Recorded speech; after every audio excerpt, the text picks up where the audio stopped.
All right, boy, we had some unsettled weather that moved through over the weekend and more on the way. Here's Frank. Yeah, not today, though. Today, Cab, people need to take it all in. Take that sunshine in. Take in the temperatures of 7 degrees, because it's the best that we're going to see over the next 7. There's a look at your satellite system this morning. Worry-free weather for your Monday. However, here's a look at your futurecast through the afternoon. Mainly clear skies. As we get towards this evening, you're going to start to see some cloud cover build.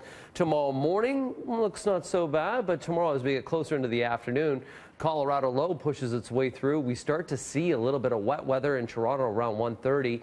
Some of the higher elevations could be into some snowfall. And to the north of us, as we get into the evening, you'll see snow up through Great Bruce into Muskoka, Bancroft, but Toronto, soggy conditions. Looks like 10 to 20 millimeters of rainfall. Peterborough, you should be into some rain, but you could see some possible mixing, even the potential of some freezing rain tomorrow evening through Peterborough, and I can't rule that out towards Kingston and Belleville as well. So, as I mentioned, take in today. Right now we have a temperature right around -3. We have -4 into Windsor this morning to the east of us. You have temperatures on average around -6, and that is the current wind chill here in Toronto is -6. The high today, as I mentioned, 7.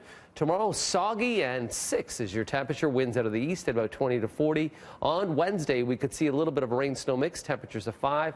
And it looks like this upcoming weekend, we're going to continue to be cool through the upcoming weekend. Daytime highs around 2 and 3. So take in today.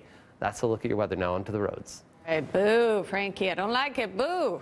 Well, right now, yay for the drive, because we're looking at clear conditions across the GTA. No road closures happening right now, and the major routes are all pretty calm and quiet, not even spotting any delays just yet. So you should make good time getting to your destination. Enjoy the drive while it lasts. I'll send it back to you, Mel.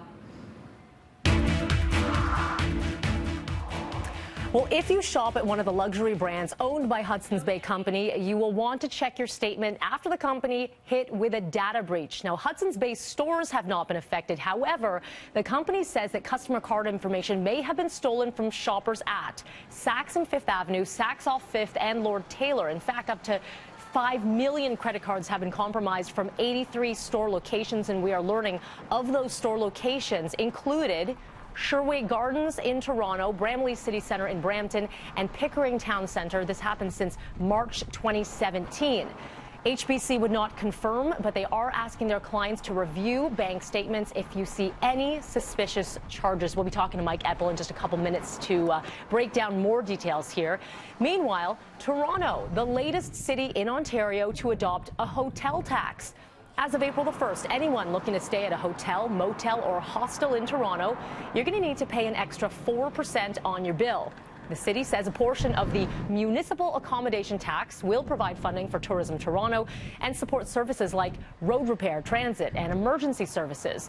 It's going to apply to all rooms rented for 4 hours or more, as well as continuous stays of 30 days or less. It will not apply to Airbnb rentals, which are exempt.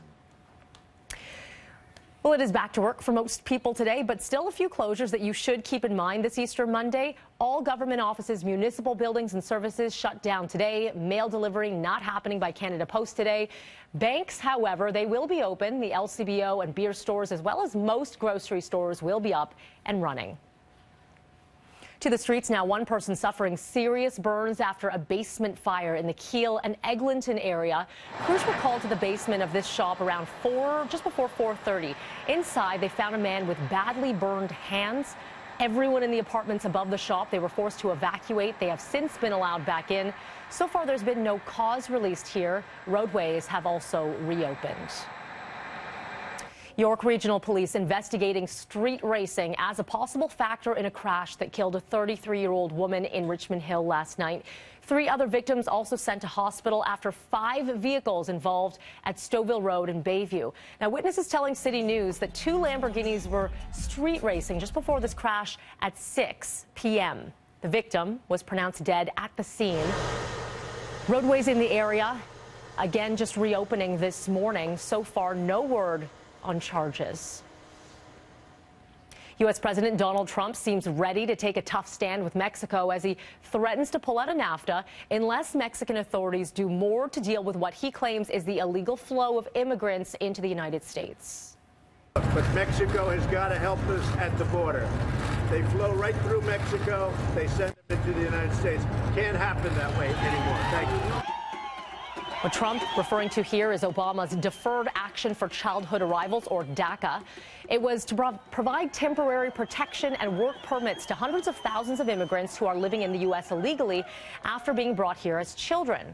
Trump ended the program last year, but gave Congress 6 months to pass legislation. That deal has yet to be struck, Trump blaming the Democrats. Just an hour after wishing everyone happy Easter, the president tweeting out, "No more DACA deal." Meanwhile, in response to President Trump's slapping tariffs onto goods from China, the country is imposing $3 billion worth of taxes onto goods imported into China. Beijing says starting today, more than 120 goods will be hit with tariffs, everything from steel to pork products. The U.S. has introduced plans to hit Chinese goods with nearly $50 billion in tariffs in what experts say could spark an all-out trade war between the two countries.